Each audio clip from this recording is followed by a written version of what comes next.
is a danceable one. Come on. Ooh, yeah, yeah, yeah, yeah. Here we go. Shadows and victory, wrapped up in history. I am more than the skin I am in. I am more. Triumph and dignity make for a mystery. We are more than the skin we are in. We are more. And I will join you there. We all come from somewhere. Eyes that see know all is fair. We all come from somewhere. Come as you are. Come as you are. Every living soul has traveled far. Come as you are. Heartache and tragedy, they're calls that deliver me. I am more than the skin I am in. I am more.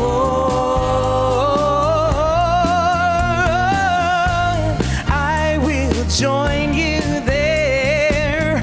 We all come from somewhere.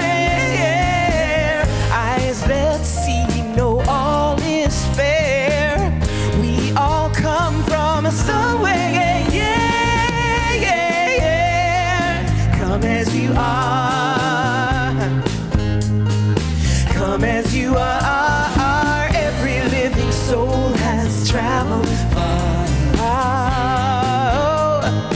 Come as you are. Yeah, yeah.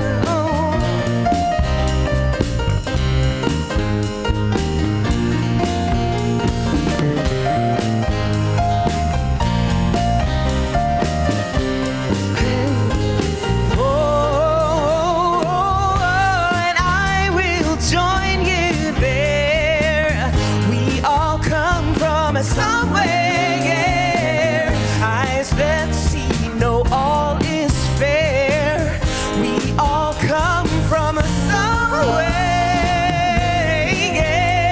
From somewhere. Yeah, yeah, yeah. Come as you are. Come as you are. Come as you are. Come as you are.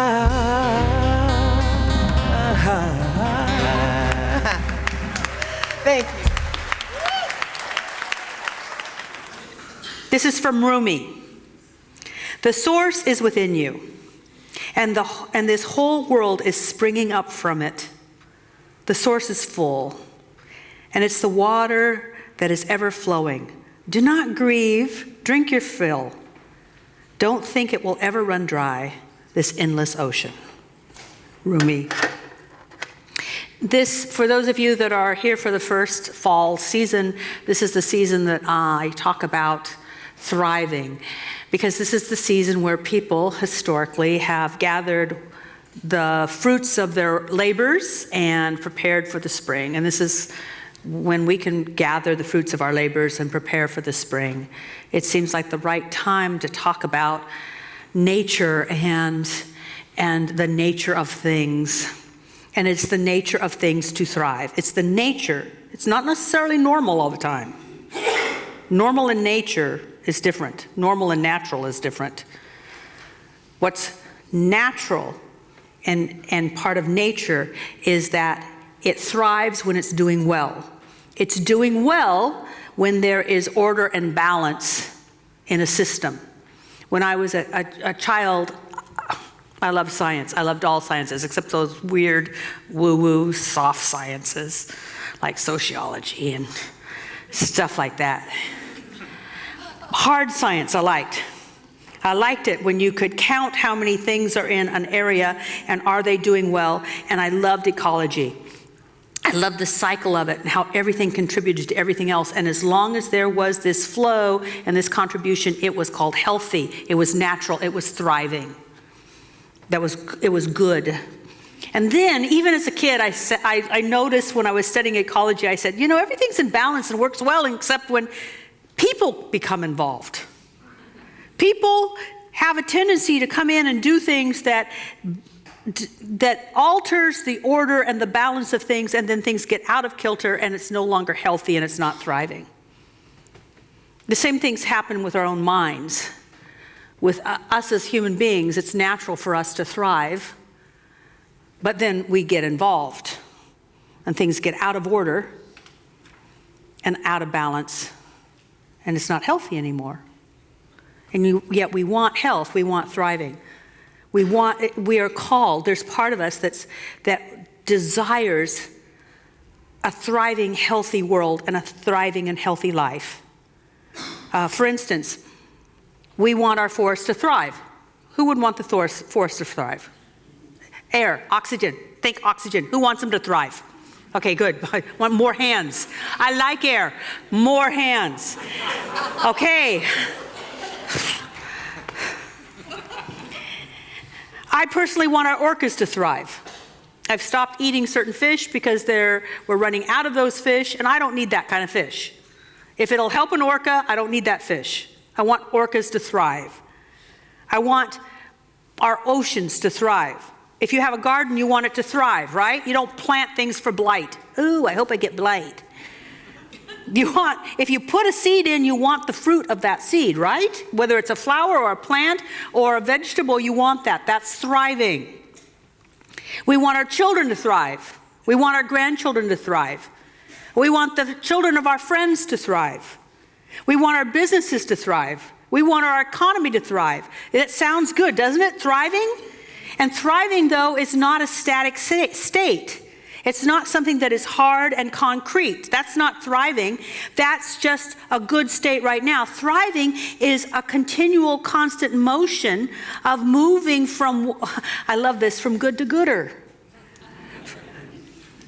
From this to this. It's an unfoldment. It's natural. I learned a lot about this from a gentleman called Viktor Frankl, and you may have heard that I talk about him at least once a year because he did a whole thesis on thriving.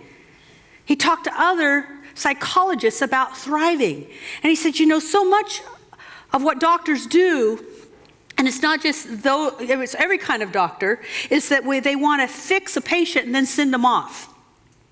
You don't have this disease, and they let him go. We handled that arm, we let him go. We handled that complex or that neurosis, and then we let him go. He says that's fixing. Doctors and people should be involved in thriving, which means that there's a constant evolution of what is good for us. It can't be static. What was good for me when I was 20 is not what would be good for me now. Thriving in the 90s will not let you thrive now. Do you see the difference? It's got to be a constant evolutionary process. That's thriving. And I'm dedicated to thriving. I like thriving. I'm dedicated to you thriving. And I can best explain some of that by reading to you, guess what? Out of my own book.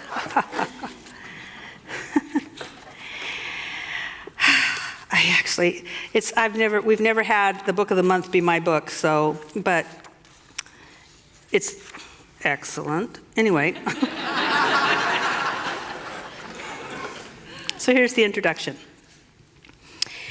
I came from fairly humble beginnings. My family always had food on the table, but not much money to go around for clothes and recreation of any kind.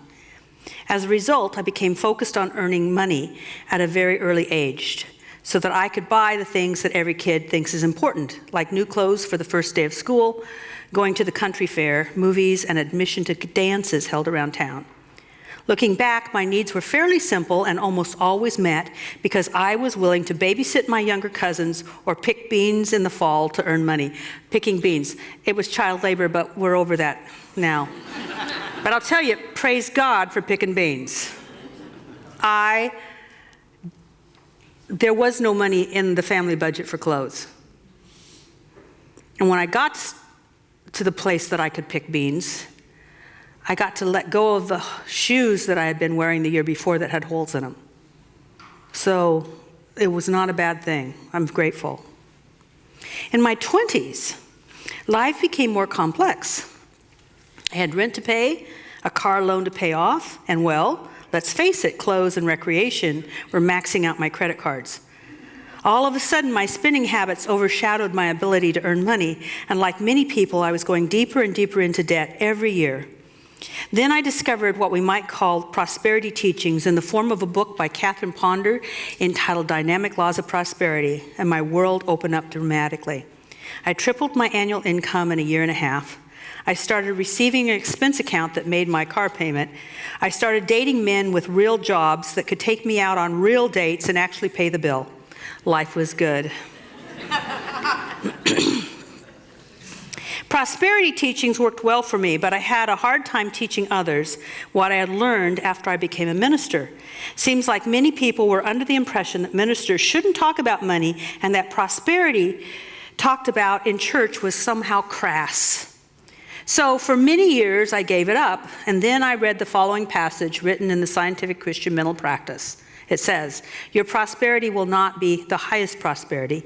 It will not be useful prosperity unless you learn how to teach it to others. Well, that changed everything, and I've been trying my best to teach what I know about trusting God to be my source ever since. More on that later. So, how do we do that? You know, I want to just say a few things when I say this thing called prosperity. Prosperity is an effect. It's an effect of allowing the universal abundance to operate in our consciousness.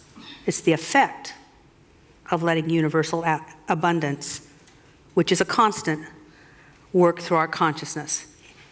Money is an effect. So even though sometimes we talk about money and money will come up, it's always just an effect. But people use it as a reason. It's the best excuse ever to not live your life. It's the best excuse ever to not thrive. Well, I have no money. Well, what if money is only an effect? Then you'd start to work on what's really true and what's really at cause, and it would be consciousness. So that's what I want to approach, that the universe is abundant, and you can be abundant if you're letting yourself be influenced by the universe instead of conditions. It's a perfect system. It's what is healthy. Like I said, I was into science, and I love quantum physics, and I love physics. I love physics. It's so measurable until you get to quantum physics, and then it's not. But it's still fun. So let's go back to old physics, old. Energy and matter are interchangeable. Energy becomes matter, matter becomes energy, and back and forth. Oh, except now there's a new theory. There's actually now a trinity in science because the energy and the matter are influenced by, guess what? Thought. Thought, energy, matter. It's a trinity. Once again, a trinity. You can't escape trinities. Yay. Okay, so anyway, that's my theological mind. Get away. Stay scientific. In this universe, there is an endless amount of energy and an endless amount of matter. And energy and matter are being influenced by thought to show up as stuff. Whether it's you or an earth or a solar system, there's no lack of energy and there's no lack of matter. The universe is abundant in all the building blocks that it takes to create anything. And it's filled with ideas that can use those building blocks to create anything. We live in abundance. We live and move and have our being in abundance. And we think scarcity. And we think, I can't. We think, I shouldn't. We think there's not enough. That is a freaking virus. And I use another word, but we're being recorded. It's a virus that gets into people, and we catch it, and then we incubate it, and then we share it. There's not enough, there's not enough, there's not enough. When there's plenty, plenty, plenty. What are we looking at? Temporary conditions, or us being part of a universe that has more than enough? Even on the earth, there's more than enough.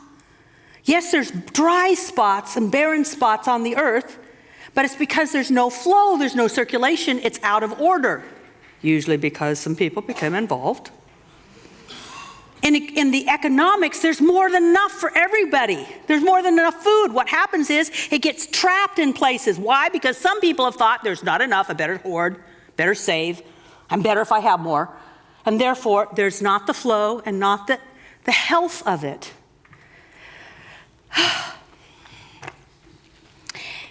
It's been said that God cannot operate in a lie, and as long as we're operating in a system where there's not enough, I don't have enough, there's scarcity, I'll just get by with what I've got. God cannot operate, and God, the universal abundance, can't operate through us when we are living in that lie. And truth heals. And the truth is there's more than enough. How do we tap that more than enough? How do we allow ourselves to escape the lie and live in the truth that there's always more than enough? That's what this series is for. And I'll give you 4 steps today. I expect you to take out a pen and start writing. Because I'm only going to say this once.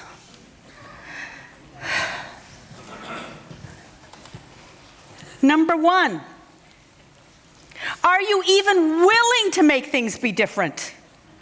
Are you even willing to have a different life?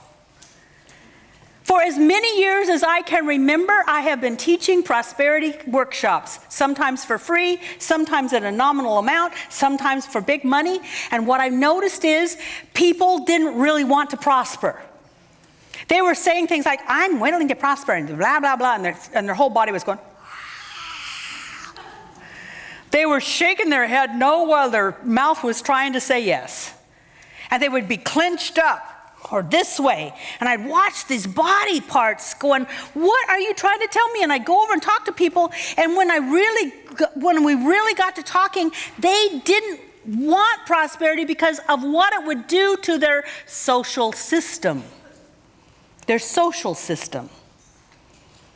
The way things were would be upset. And they didn't want the upset.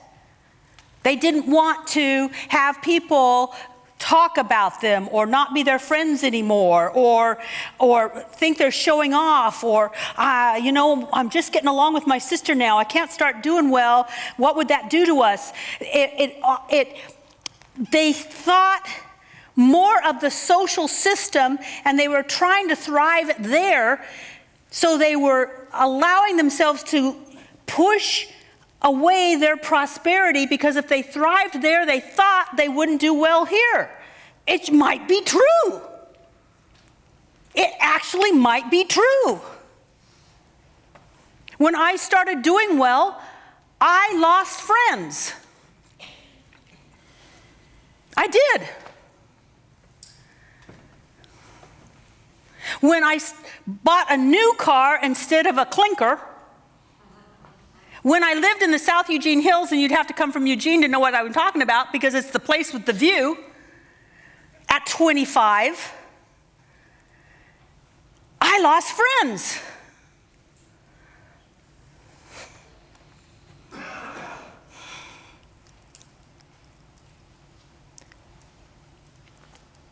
There can also be beliefs like I'd have to work too hard, I'd have to sell my soul. I wouldn't be a good person anymore. I don't know what it is, but usually in a system, if you go back to ecology, if it's not thriving, if it's not really healthy, if there isn't a constant flow, if things aren't developing, there is something in the way. And I noticed that it was usually human beings when it's on the planet, it's usually this human thought when it's in a person. What's the thought? What keeps us from wanting to expand?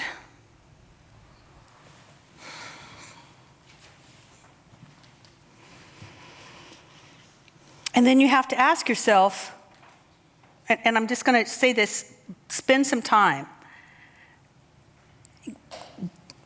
Spend a little time this week asking yourself, and maybe you'll actually get the download now, what prevents me from wanting to do better?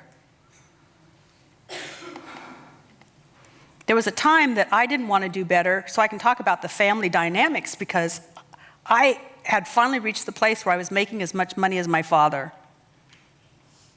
And I didn't want to make more than my father. Of course, I wasn't going to tell him I made more. But there was something in me that said daughters need to sort of stay behind the dad. Maybe if I had been a son, that'd have been okay, but I had to sort of stay small. It'd make him happy. He didn't know. That was made up in my head. Number 2, you have to decide now that you're okay with putting in the time to change your outlook in the world, which might mean spend the time to figure out if you're willing to look at those thoughts and release those thoughts. And even if you're willing to be willing, but you've got to decide you're going to put in the time. Einstein said that no problem can be solved from the level of consciousness that created the problem. And we have to realize that most of us think we're conscious. We're conscious, sort of. Studies say that we're about 5 or maybe for really awake people, 10% conscious. Maybe. Most of us are operating out of our unconscious, that subjective part of us. Everything that we've ever agreed to, everything we've ever thought about, everything we've ever been influenced by, it's all living in there and creating. And so we can't just change our mind. Now I have all I need. And everything inside of us says, there's not enough, there's not enough, there's not enough. It's going to take a while for this to penetrate. It's going to take a while to shift this consciousness. Consciousness is cause, not one thought today. Consciousness is cause. Are you willing to invest in that consciousness? It's been said that the key to growth is the introduction of higher dimensions of consciousness into our awareness. So are you willing to invest in that? I'll tell you what changed me. In my early 20s, I was a clerk. I was a clerk because I refused to take typing classes in high school. And I took science classes, AP science classes, but anyway, along with AP math and other things. But my mother said I was going to be a failure because I had nothing to fall back on because I didn't know how to type. I also didn't know how to spell. But I figured I could file. So I became a clerk. Became a clerk at a TV repair shop. They used to repair TVs. My gosh, what a concept. So I would order parts and put them away and order parts, and one day I was told that I was supposed to pick up a part, and I was going to get into my old clunker, and the gentleman that owned the TV repair shop said, no, take my car. This is company business, you take my car. I got in that car and went, this is a car. This is a car. This is a really nice car. And I decided I wanted the consciousness that could have this car. And I was on a program. Put myself on a program.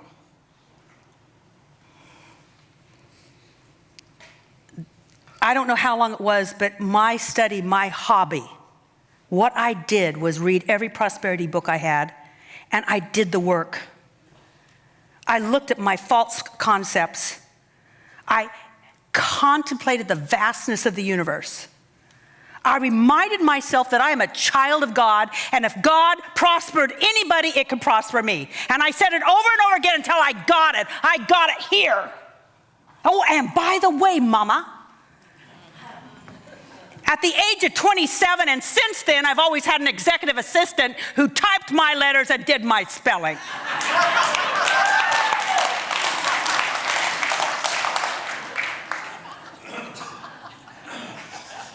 I'll tell you the product of your ancestry or the product of your choices? You've got to decide. And you've got to decide if you want this. You know, what I hope is that today is the day that you make a decision that next year I won't be having the same conversation about money that I did last year, and it started this day. That this day you make it a study. I can't give you magic words. If I could, I would. There isn't any. But there is, I hope, my inspiration to say, please, do what it takes to make this internal shift. There's lots of help out there. Lots of tools out there. But the tool only counts if you use it. How many of you know people with garages filled with tools? Yeah, I have a husband. He has a garage full of tools and a big shed full of tools, and they only work if he takes one out. Just saying. Number 3, as I said, you've got to contemplate abundance and the vastness of creation.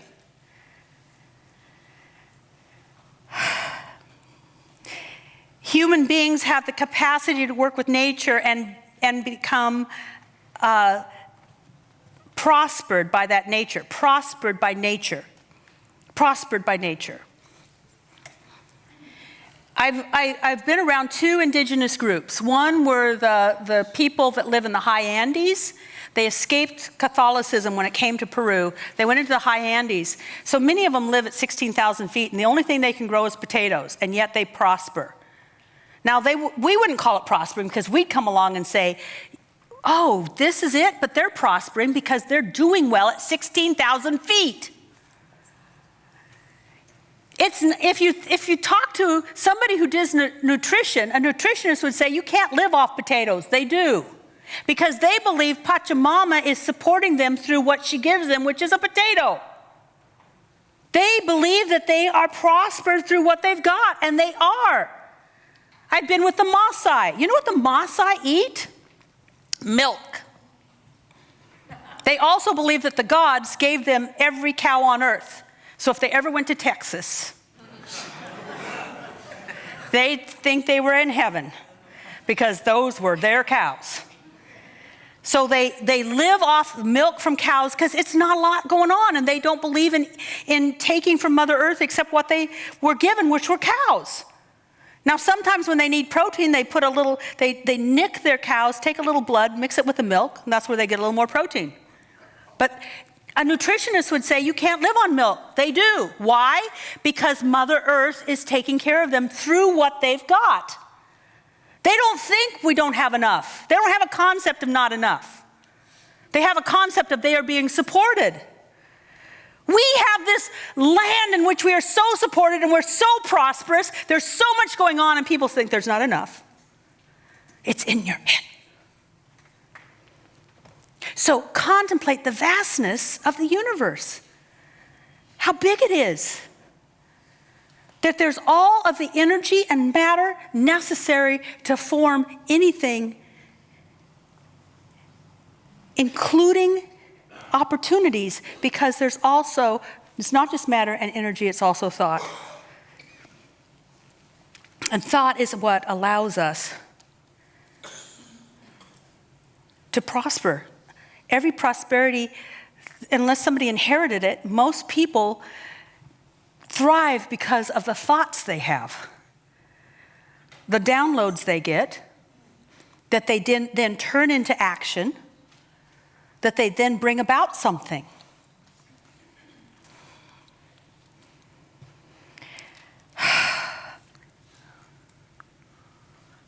Look into the hills, from whence cometh thou salvation? The 4th step is, pray for rich ideas.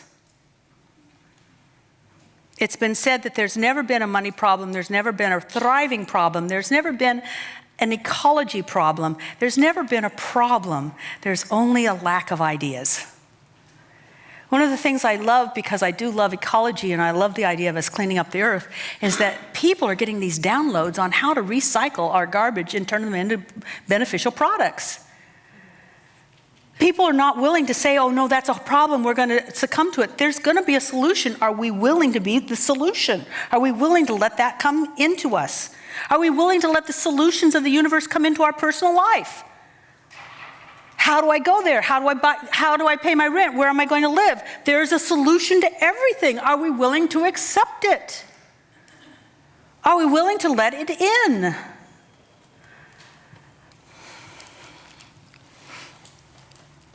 And we let the Holy Teacher teach us of universal abundance. So this is how far it went because I was willing to do my work. I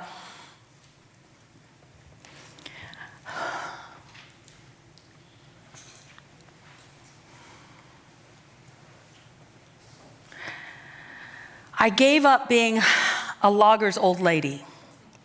And I actually said that with somewhat pride. That's how influenced I'd been. Michael's old lady.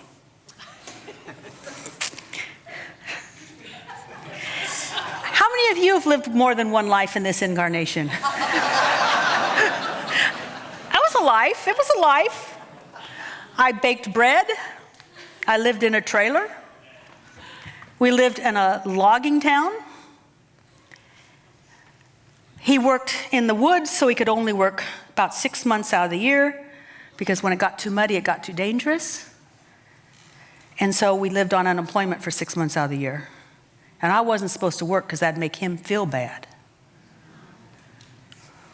I went from there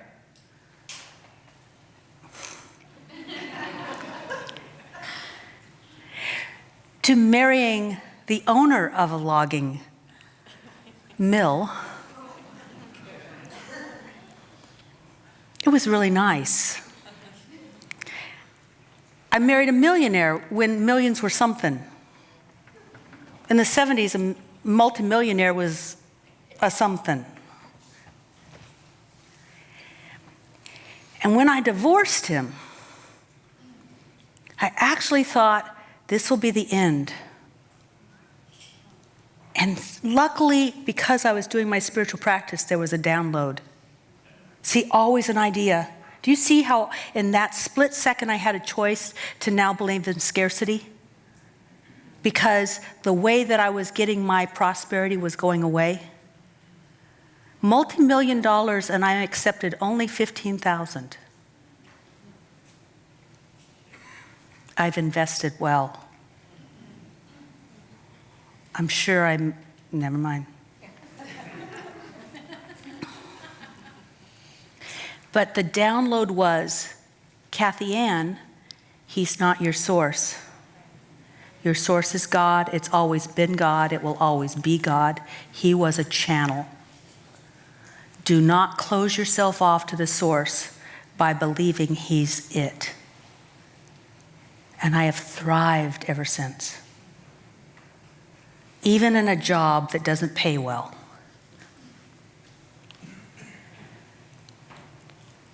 I hope that you do this work.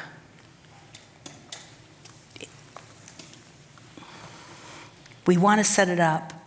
I want to set it up. I'm looking at all the ways that I can support us as individuals and a community to get over the limitations that we made up. And that we have to re-choose over and over and over again. The universe is our support. It's always been our support. It will always be our support. Let us pray. Take a deep breath.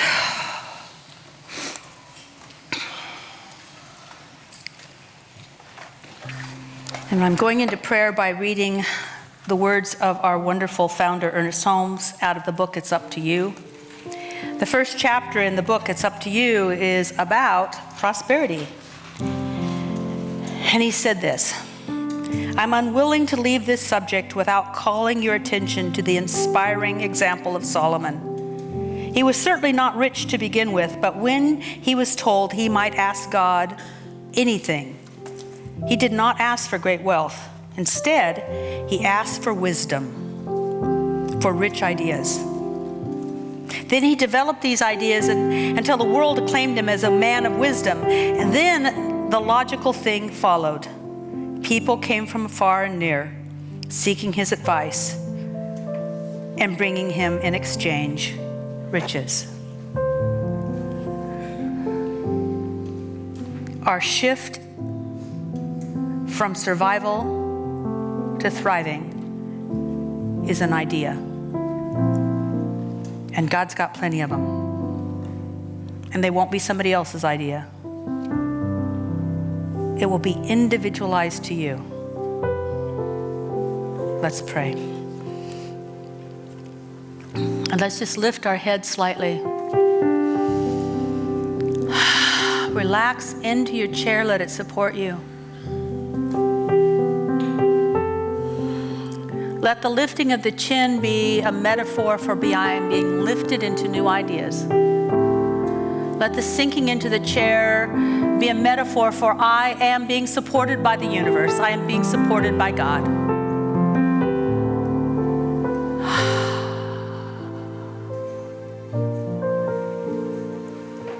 And in your heart of hearts, if you choose, say something like this. I'll say the words, and if you like the words, make the words your own. Father, Mother, God within, O universal presence, that which is the cause of all, that which is endless and boundless, that which is without limit, reveal yourself to me.